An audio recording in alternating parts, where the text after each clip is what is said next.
Este 28 de julio, desde las 8:30 de la mañana, el proceso penal más importante en la historia reciente de Colombia, el juicio contra el expresidente Álvaro Uribe, llegó a su recta final.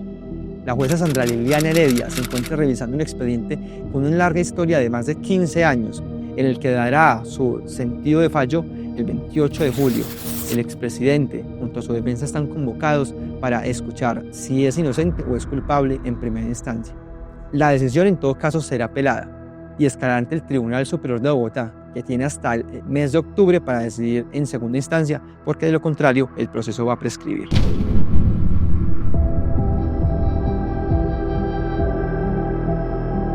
Todo comenzó en el año 2011, cuando el entonces congresista Iván Cepeda le hizo una entrevista a Juan Guillermo Monsalve, el preso que es el considerado testigo estrella de este caso.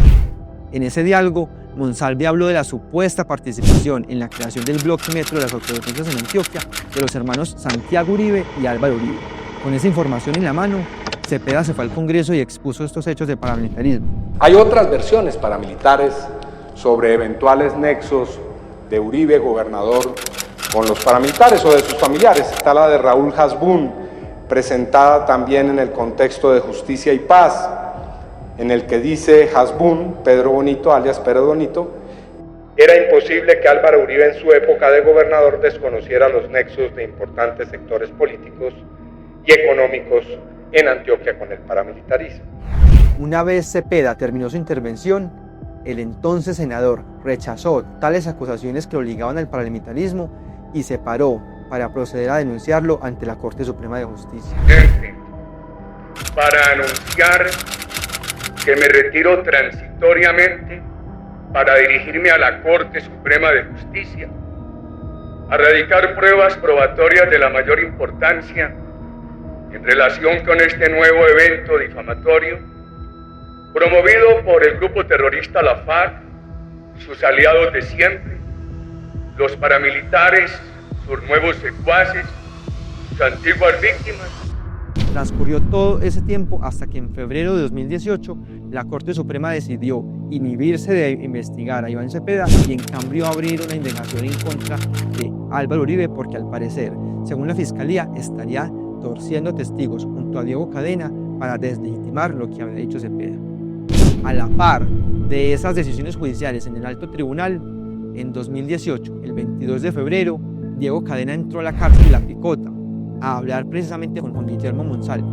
La tesis de la Fiscalía es que el abogado habría ofrecido beneficios al preso, mientras que, según Uribe y Cadena, lo que buscaban era escuchar solamente la verdad ante versiones que circulaban en contra de Santiago y Álvaro Uribe.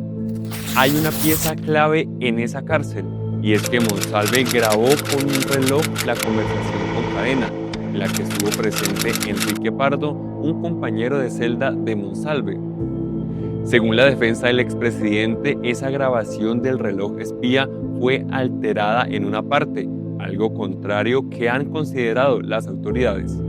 La defensa también ha expuesto que Monsalve, condenado a 40 años, ha recibido supuestamente beneficios de Cepeda a la hora de conseguir mayores garantías en cárceles por las que ha pasado.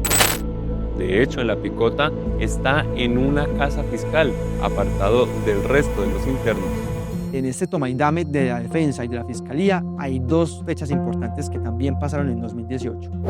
La Corte Suprema de Justicia, en una polémica interpretación ampliamente cuestionada por la defensa, escuchó durante un mes al entonces senador Álvaro Uribe Vélez, cuando en realidad estaban ordenadas para investigar y escuchar a Nilton Córdoba, un representante chocuano investigado por otros hechos. Esos diálogos, que para la defensa deben ser invalidados porque no tenían un orden judicial correspondiente, fueron validados por la Corte Suprema y han venido siendo validados a lo largo de los años y han sido pieza clave incluso en el juicio en contra del expresidente. Corrieron los años y con la indagación en curso en contra de Álvaro Uribe llegó el año 2019 y allí hay una fecha muy importante. El 8 de octubre de 2019, a tempranas horas, el entonces senador Uribe, jefe del Centro Democrático, llegó a las instalaciones de la Corte Suprema a rendir indagatoria en el despacho del magistrado César Reyes. Durante 8 horas sus seguidores estuvieron esperándolo a que saliera. Una de ellas, una una monja con un megáfono en mano dio palabras a favor del congresista. Al salir de la diligencia se conoció que Uribe respondió 100 preguntas relacionadas al caso. Un año después, en el mes de agosto, la Corte Suprema, en el marco de esa investigación que seguía en contra de Álvaro Uribe, decidió ordenar un arresto en contra del expresidente. Un hecho histórico para el país porque apareció Uribe reseñado en una foto que es muy recordada por todos los medios y también en la historia reciente. Esa orden se cayó un par de semanas después, cuando una jueza decidió que tenía que recobrar al expresidente la libertad. Y allí se marcó otro hecho importante en este capítulo. El expresidente decidió renunciar a su fuero como senador, es decir, se fue del Congreso y con ello su investigación pasó de la Corte Suprema a la Fiscalía. Pero la duda estaba en qué iba a pasar. En la Corte había quedado en el proceso de indagación, una etapa muy preliminar, y la Corte Constitucional, en un fallo histórico para la jurisprudencia colombiana, decidió equiparar la indagación con la imputación de cargos. Este caso es particular porque la imputación de cargos empezó a correr desde el 8 de octubre de 2019, cuando Uribe estuvo en la Corte Suprema durante 8 horas. Y la prescripción entonces empezó a correr desde ese término. Eso es muy importante y nos abre la puerta a entender por qué el caso prescribe a mediados de octubre de este año. El búnker de la Fiscalía ha sido otro de los epicentros del caso Uribe. Desde aquí se presentaron 2 fallidas solicitudes de preclusión hasta que el fiscal Gilberto Villarreal decidió acusarlo por 3 delitos. Le añadió un delito y también le añadió que pasaba del dolo eventual a dolo directo. Es decir, dijo que Álvaro Uribe habría sido el determinador de Diego Cadena para que fuera a buscar testigos en las cárceles. En la etapa de juicio, el proceso le correspondió a la fiscal Marlene Orjuela, quien fue la persona quien solicitó un fallo condenatorio en contra del expresidente. Ese pedido nos lleva a otro escenario crucial en este expediente, el complejo judicial de Palo Quemado.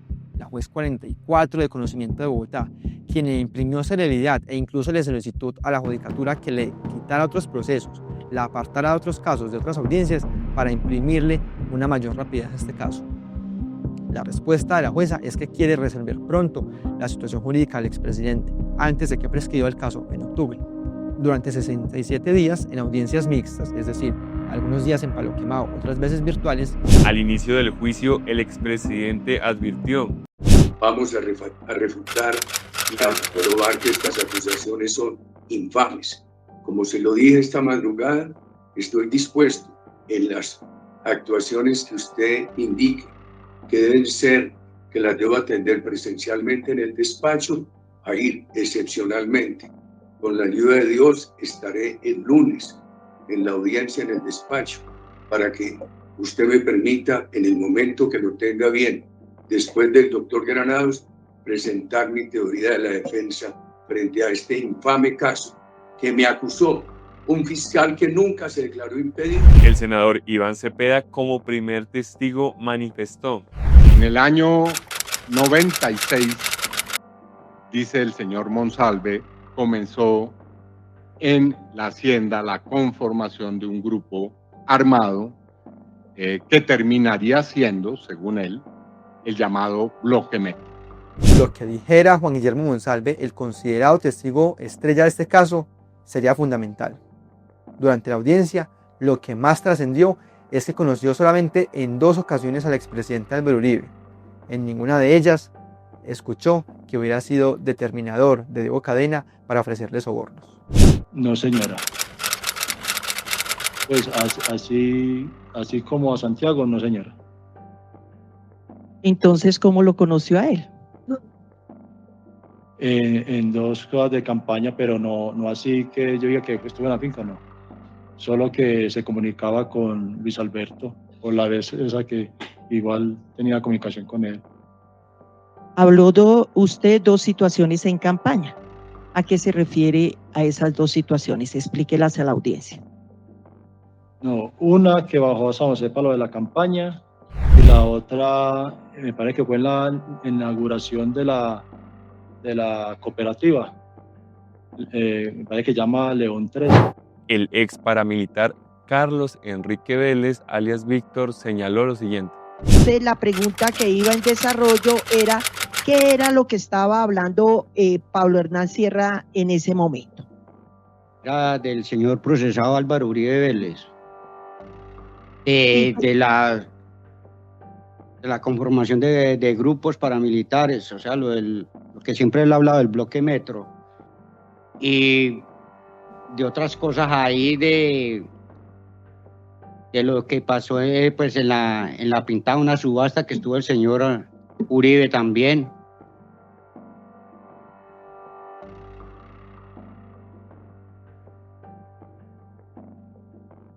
¿Cómo tuvo usted conocimiento en ese momento de esas manifestaciones que estaba haciendo Pablo Hernán Sierra?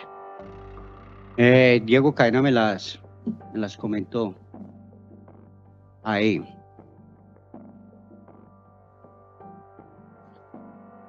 A ver, porque es que Diego ya prácticamente ya venía informado de eso, de lo que había hablado ya Pablo.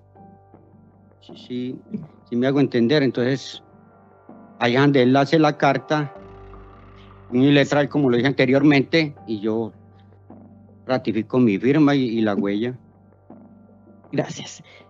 Dice usted que él le ofreció 200 millones de pesos para que le colaborara. Dígale a la audiencia claramente cuál era la colaboración que le pedía Cadena Ramírez. Era desmentir a Pablo y lo dar el nombre del doctor Iván Cepeda.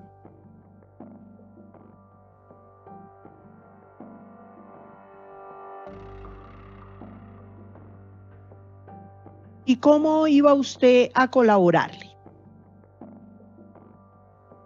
Pues doctora, como lo dije anteriormente, como nosotros, o sea, yo fui el comandante de la zona occidente y Alberto de la zona norte, éramos dos comandantes, pero más sin embargo yo, como le dije anteriormente, yo iba bajo las órdenes de Pablo Hernán y de Iván Roberto Duque, o sea, Ernesto Báez. Entonces, pues uno es sabedor de muchas cosas, por ejemplo, lo que pasó en Río Sucio.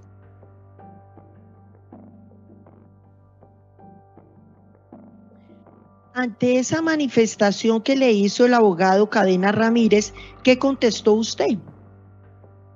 Claro que sí, pues uno bien pela de ofrecerle plata a uno.